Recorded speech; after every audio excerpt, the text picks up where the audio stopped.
wake up to Bill Flynn in the morning.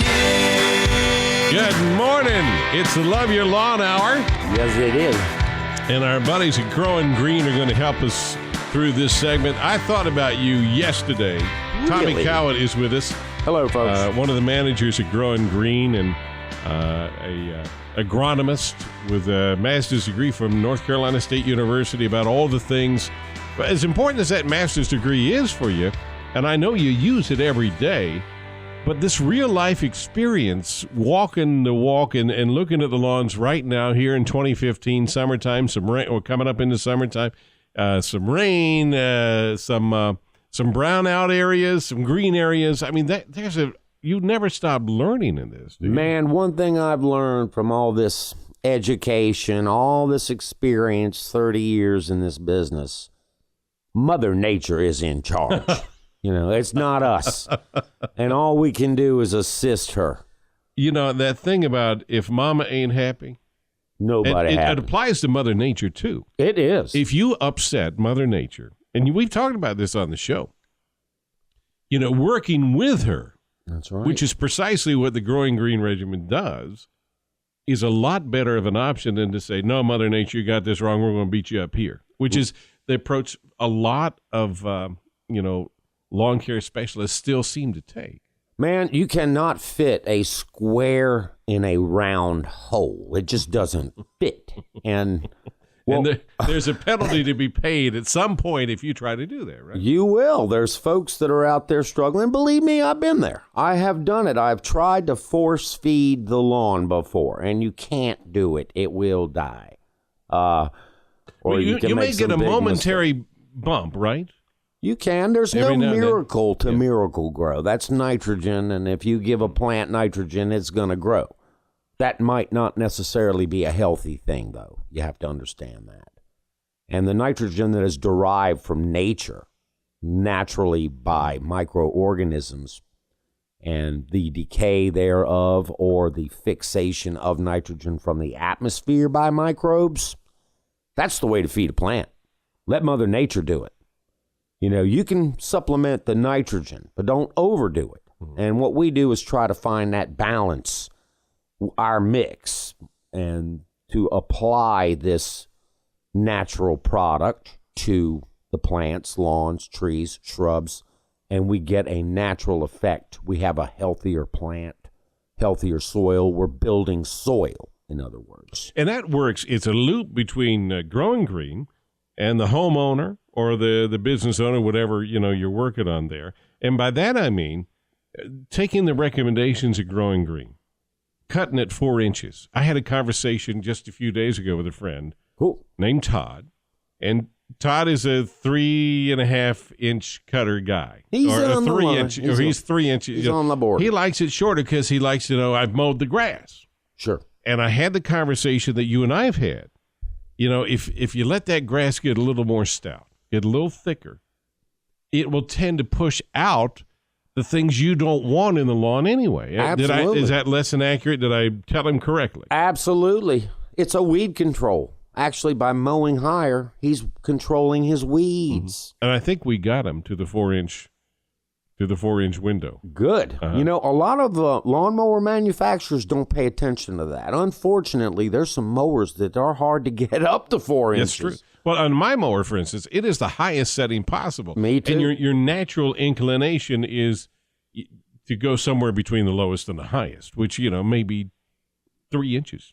It is. It's an inclination to lower that thing down, and they think, I'm going to mow it low, and then I won't have to come back and mow it for a little longer. That's right. But that's not necessarily the case either, because if you get full of weeds and you're scalping, weeds grow faster than the grass. Yes. So you've got, you're setting yourself back. Typically, if you're scalping your lawn all the time, mowing really low, you're going to have weed issues, and then you're going to end up having this really terrible lawn that you'll despise. Well, right now, having that little extra growth, we've seen some drying out, a lot of direct, really hot sun, unobscured sun through multiple days, which really, I mean, it'll burn up grass pretty quick. It does. It's intense. Mm-hmm. I think, today, the intensity of the sun just seems to be, we used to worry about the ozone layer. Well, I'm more scared of the intense sun. I'm using an SPF 70 sunscreen every day, just because. Well, you're out in it, and that's not a bad bit of advice. And even being out in it, your skin has apparently at this point adjusted a little bit. But for that weekend gardener, mm-hmm. if you go out in this sun unprotected and you're out there for a couple, 3 hours, your nose is about Rudolph red color. Oh, yeah. That's It's hot. What I think about. It's intense, and it really heats things up. It bakes the soil. If your soil is bare, if you have bare ground, you're baking it, and the sun is really something But to that be 4 inches, about. that 4-inch cut will help mitigate some of that dry out. It gives the grass a little better chance to withstand these things. A lot less exposure, a lot less reserve there. You're allowing that plant to mature. You're getting a lot more root growth. You're building a lot more in the soil and by not scalping it off. If you think of it in terms of a forest, if you go in and you whack, the trees at about chest level, you lose all of the canopy, and all of that ground starts baking, and it looks like a bomb's gone off. It really But does. if you, if you just kind of trim the top of those trees, you still have the canopy, you still have a healthy tree, and you still have an environment that invites life rather than enhances the speed of decline, right? Sure. Smith Patterson just mentioned his backyard where he's got nice shade. Right. Is looking great. The turf is still hanging in there, still very, very vibrant, still very lush. Out in the sun, he's starting to bake, and it's gonna now it's tall fescue, so it does tend to curl up, and this is what's going on there as the plant is shutting down. And that's a great example. And this happens in yards all over this area. You've got really entirely different needs in the same lawn. Sure. And being able to intelligently address that is what GrowinGreen does. We do. We get out and, typically you can get into an argument tit for tat on these issues because things change as the season goes along. Where, hey, why I'm not getting any grass here? Well, I might show up at one point in the year and say, you got a lot of shade here, and it's really getting more difficult to establish something here. Where here we are in summer, hey, why is that shade doing a lot better, So, things are changing constantly. That's all part of Mother Nature and doing it. And it's all part of those return visits with GrowinGreen when you decide to get on the GrowinGreen program. By the way, the website, growingreen.com, GrowinGreen.com. And you can call at 1-800 or 1-866, rather, 1-866-LAWN-HELP. And we'll be back with more in just a moment on the Love Your Lawn Hour. Call now. The number is 896-1980. AM 980 The Eagle.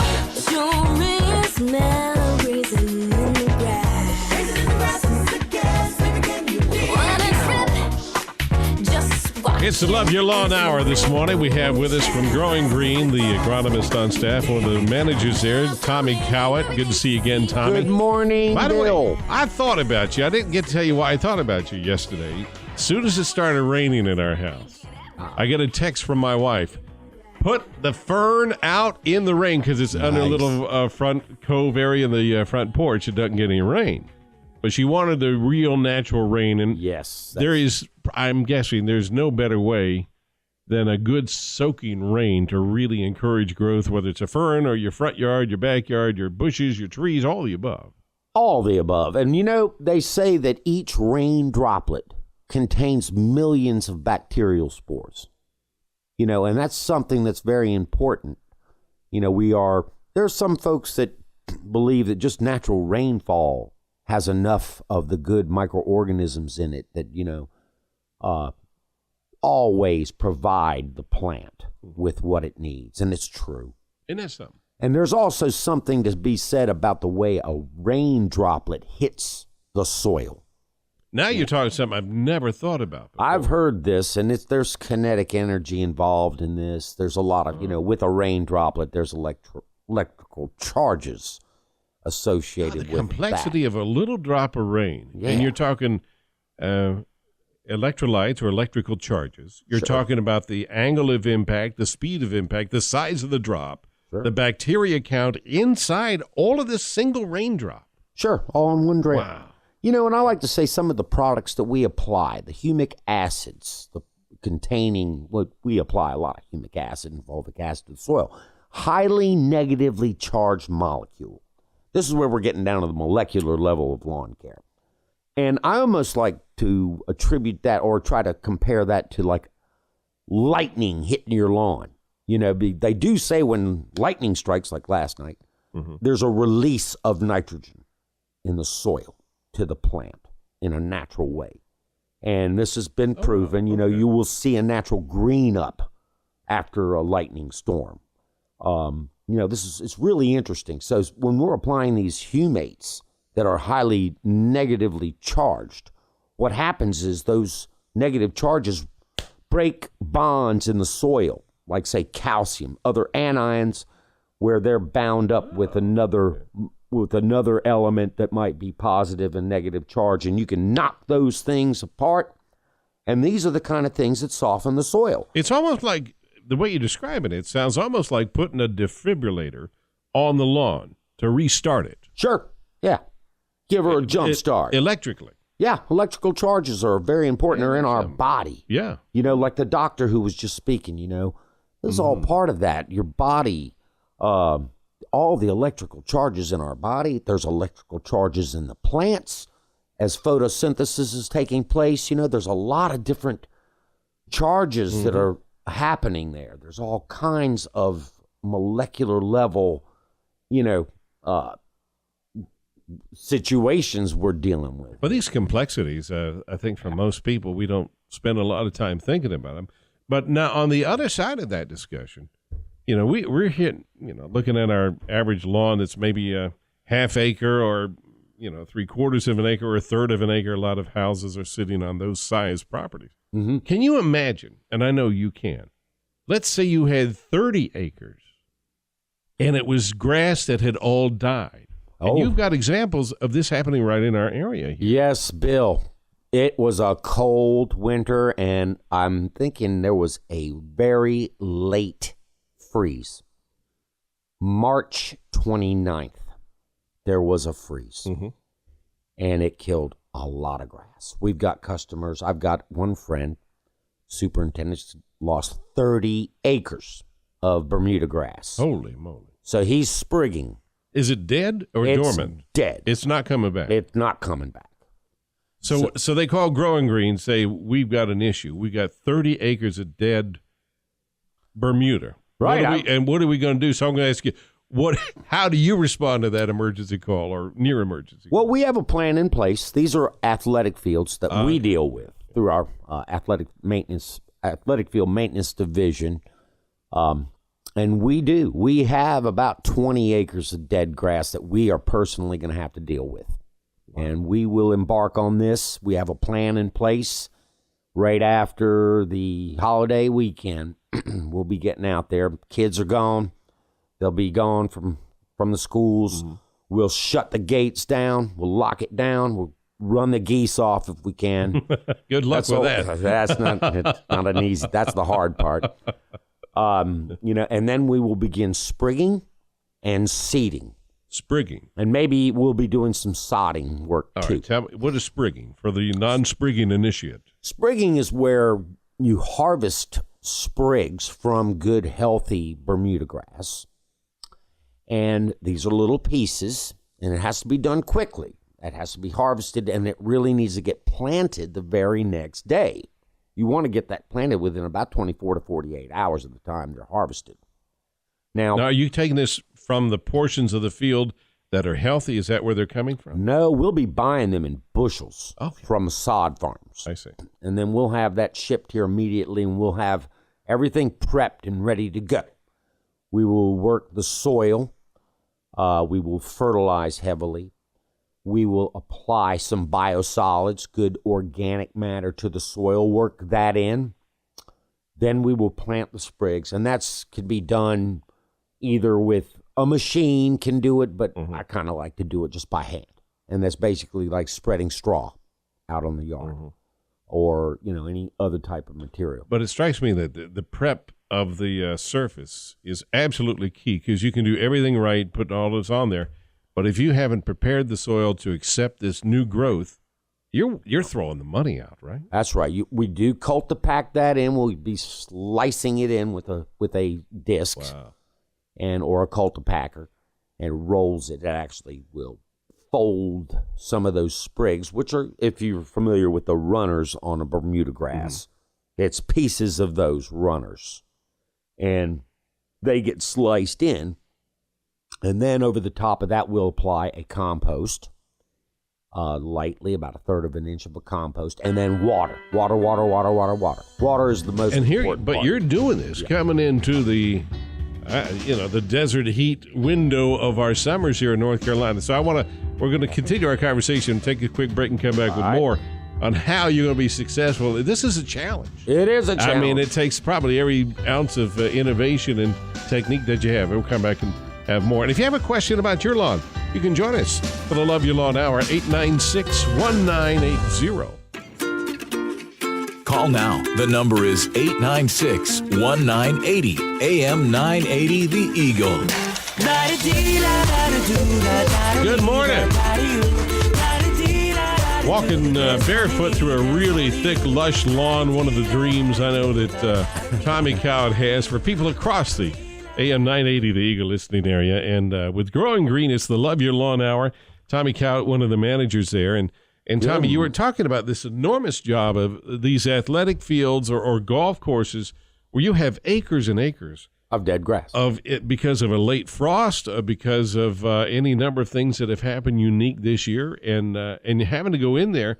And you were telling us that in one case, you're actually going to, right after Memorial Day, you're going to bring out the cavalry. Oh yeah, and bring in Bermuda grass runners, cut them into the soil, and put on another layer of compost. Thank you. And about a half inch, did you say? About a third of an inch to a half inch is good. That black, beautiful compost material we use a number of different products. There's some really great compost available today, thanks to technology. Commercially available. So if I called you and said, I need some compost, Tommy, you would be able to bring me some or find me some. I can. I'm actually going to bring you some Miramichi for your yard for those two areas in the front, and we'll just sprinkle it out, and it's going to help. It's actually biochar. Now, Miramichi is a compost. Yes, it is. A special type variety. Made here in North Carolina. Great. It's amazing stuff. We talked about it on an earlier program about how universities can actually get carbon credits for using the Miramichi. It is a biochar. It's a specialized type of material that's made from wood, and it's basically burnt wood kept in the crystallized form, powderized, and then it has a half-life of about 800 years. So it'll last in the soil forever. And really what it is a great harborage for the microorganisms in the soil, nutrients. This is a crystalline structure. It has a lot of little compartments in each crystal. And that molecularly has a way to hold nutrients and microbes, and it's just beautiful stuff. And so it, like these kind of, I think you've described it as a condominium for the stuff that really helps your lawn get healthy and grow. And we're putting down the living microorganisms in our mix in the compost tea that we use. And so this once you do that, and these are areas that you're targeting with this compost, or whether it's my lawn or an athletic field on a macro scale, you're building this essentially structure to allow the lawn to respond. And is it going to be, what areas are most responsive to this kind of a treatment? Is it high sun areas? Is it low sparse grass growth areas. What really responds to this? Heavy clay soils, or dead soil. I like to call it dead soil, where you have this compacted clay. It's baked. It's dead. There's no living microorganisms there. And the sun is going to is really responsible for really kind of tuning a lot of that out with a lot of direct exposure. Is that true? Yes. So the sun baking it, and you have no life there. It's like a desert, It's just a desert. Until you get a plant and then a microbe to live together, and the two of them in harmony. Mother Nature, in other words, working to build soil, to build living soil, to get this to grow exponentially. You have protozoans, amoebas, you have mycorrhiza fungi, you have rhizobium bacteria, which is nitrogen-fixing bacteria. You have, all of these living organisms that make up what we call the soil food web. And that grows with the plant. You have to have the plant, too, because the microbes are getting sugar from the plant. The plant, in turn, gets the nutrients from the microbes. As you're describing this, the thought comes to mind of two cooks, and one cook has had the iron skillet on high and has baked everything to the to the carbon baked crispy you can't eat anymore, and the other chef has got a lower heat and has carefully kind of moved things around to where it's a delicious meal. That's a good example. And what I we're like talking the analogy. What we're talking about for a lot of these lawns is we burned it up. Burned it up, baked it. Yeah. Yep.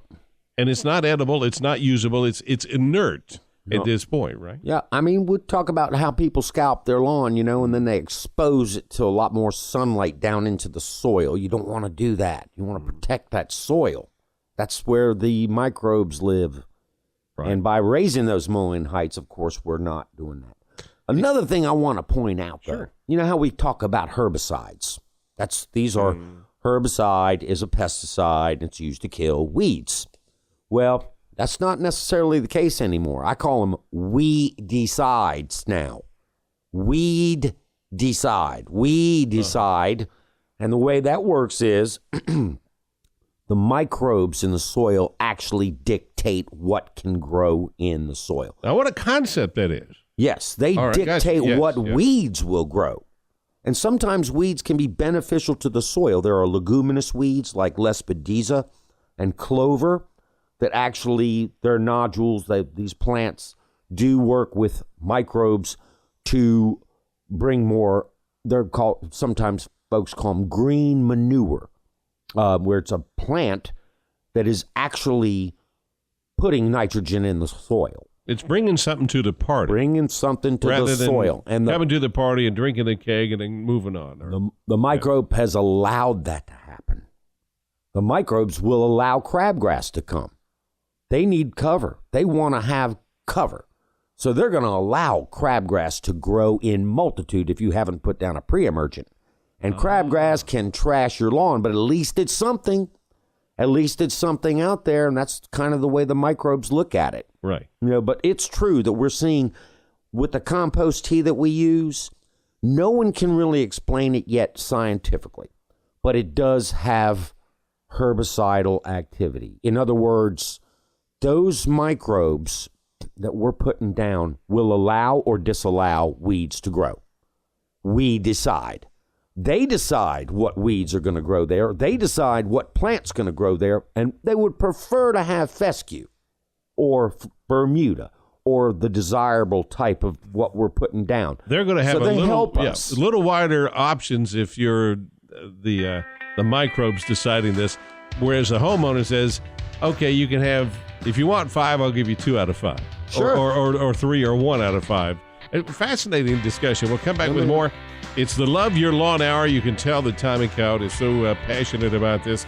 The work we're talking about is the work of Growing Green. And yes, it'd be great to have him come out and do an estimate for your lawn.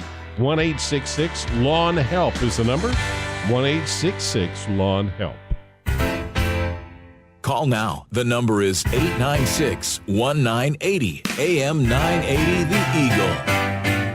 Good morning. Our ongoing conversation with Tommy Cowett and Growing Green and the Love Your Lawn Hour. GrowinGreen.com is the website, growinggreen.com. And There's a terrific edition there called Ask the Expert. There's a lot of questions you may have that have already been answered by other homeowners and the experienced people like Tommy Cowett and the turf commander, Jonathan Rigsby, and others that are part of the Growing Green troop that are out there every day. So take advantage of that knowledge. You know, I'm just had the, I won't call it an epiphany, but a thought. So much of the average homeowner, everything we have is focused on the surface. By that I mean we're mowing the grass, we're trimming the weed whacker, we're blowing things off the surface with the blowers, and that's certainly an important part of the ultimate attraction of a lawn.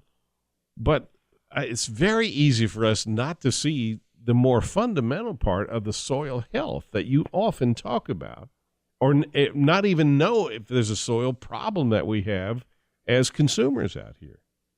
Hey, the soil is the most important part. There you go. How many of us have soil machines in the house? Not soiled machines, but soil machines that do actually something to or with the soil or chemistry that does that, and very few of us do, I suspect. And it is getting more popular. People doing compost teas. That's about the best thing you can do. You know, the average homeowner, it's really hard to produce enough, you know, to make a good batch to do your whole yard with, from kitchen scraps or something like that. But you do that, though, right? I do. I make it with bunny manure, and because I have a little bunny rabbit, and I mix his poop with leaves and compost that, and I can make a tremendous amount of compost that is just perfect. I mean, I've actually one year made about 4 cubic yards. It depends on how many leaves I can get.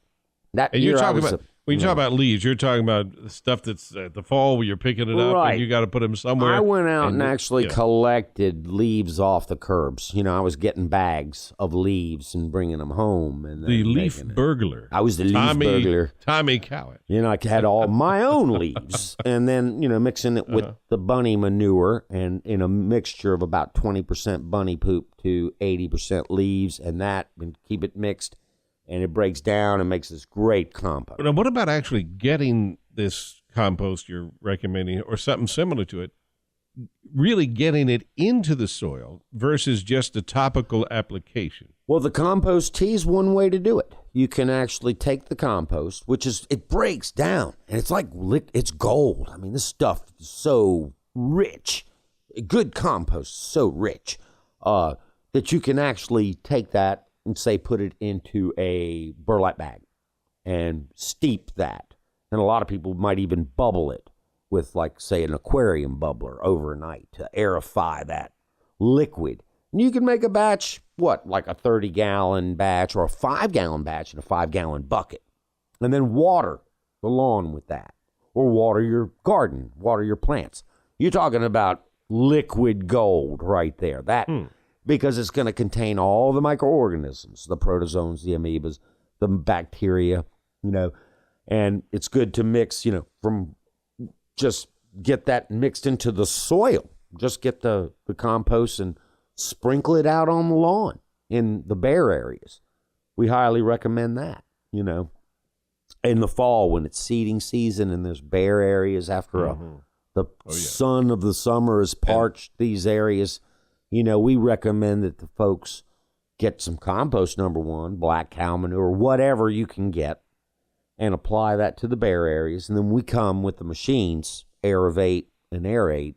We'll work that into the soil at the seeding time. And man, that goes a long way. I think most homeowners pretty well know, if you're paying attention, if you're mowing the lawn, you know exactly where these areas that are prone to be the deserts of your lawn are. I mean, I've walked, when you and I were together on my lawn, I showed you, I didn't have to because you saw it instantly, but I showed you what I knew of the problem areas and why. And it's direct sun is among the most brutal things. Oh, God. You know, that front yard section that I have, I get everything from post on to right, you know, just early afternoon, that hottest window of the sun, and it all kind of focuses right on the front portion that little of my area. lawn. I'm getting ready to take that Miramichi compost biochar over there and sprinkle it out. Doesn't take very much. This stuff is super powerful, and it contains just all of them, you know, the good housing, and it's got compost in it, so it's going to contain microorganisms, and it's just going to go to work and help. Those microorganisms recognize that plant already. They are indigenous. They know what that plant is, and they'll just go immediately to work and getting the sugars and what they need from the plant. The plant, in turn, is going to get good stuff from the microbes. We're coming up on this window of time, and I've already seen, that real fast grass growth that many of us were dealing with a few weeks ago. Spring flush. Yeah, it's really, I could see that it's hit the cliff now. It's hit the wall, and I'm seeing a lot of stability in grass growth. It hasn't grown near as much. What is your advice to homeowners as we're going through this seasonal change and into the summer when it comes to cutting grass and or other things we need and ought to be aware of about our lawn? Well, it's good to keep a good fertility program going with the compost tea, like what we're doing. If you want to keep that lawn at its peak or looking great all summer long, you can. We'll require some water, and recommend 3 times a week, 15 minutes early in the morning, just about daybreak is when you want to water. You don't want prolonged leaf wetness that can lead to fungus. And we also recommend fungicide program right now. That's when we're starting. We run 5 fungicide applications on a typical lawn throughout the summer, starting here in May. We do them on a 21, 28-day schedule, and that'll go through August. Now, is this fungicide, is it, obviously it's tuned for lawns and, our atmospherics and our southern exposures, what have you. But each of those applications, are they going to be identical applications? Are you tweaking a little bit as you go? It gets tweaked. It does get tweaked. We switch up the chemistry because we are aware that there can be some resistance in these pathogen type fungus that attack your lawn to certain types of fungicides. And so we switch it up. And actually, the one we could be running now, to just give you an idea how safe it is, it's a triazole. It's like, if you're familiar with like Monostat 7, which is a cream that women use, that is a triazole. That's miconazole. Well, this is propiconazole. It's the same classic chemistry. It's for fungus. So we apply that to plants. It's very good. And that lasts about 30 days. And it's kind of hormonal in a way on the in the plant because it helps build cell wall. It helps protect the plant from being penetrated by the hyphae of the fungus. And so it's a very good. I need to start writing some of these words down. I'm getting my own agronomy class here with Tommy Cowett. There's some analogies here.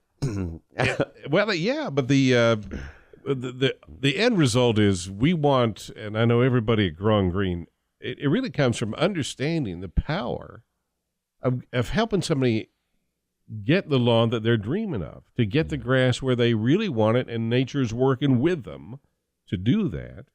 I mean, that's the brass ring for you, I'm guessing. What is and these athletic fields, what is the brass ring you're going for in each of these cases? Perfect turf. I see my lawn every day. Pretty high calling. Yeah. I look at my lawn and it's perfect. It's a perfect 10, and it stays that way year round. And I just how long did it take you? How long did it take you to get it to that point where there's that kind of quality? And you're still doing the thing. Yeah. Back, I moved into my place 14 years ago, so I started. It took 3 or 4 years to get it right. And ever since, it's been perfect. How many of us out here that are just really starting to get a groove on it would love to be able to see that. And, and it's all about using these organic compounds that I've been using them for years and years. So you were really ahead of the curve. Way back. Yeah. Okay. There was a product we used to use called Roots, and it was one of the first biostimulants out there. And we've just never looked back. Well, we're not going to be able to look back anymore because our time is up. GrowinGreen. And you can reach him at growingreen.com. The phone number is 1-866-LAWN-HELP. And Tommy Cowett, always great to see you. And thanks for joining us. on AM 980 The Eagle.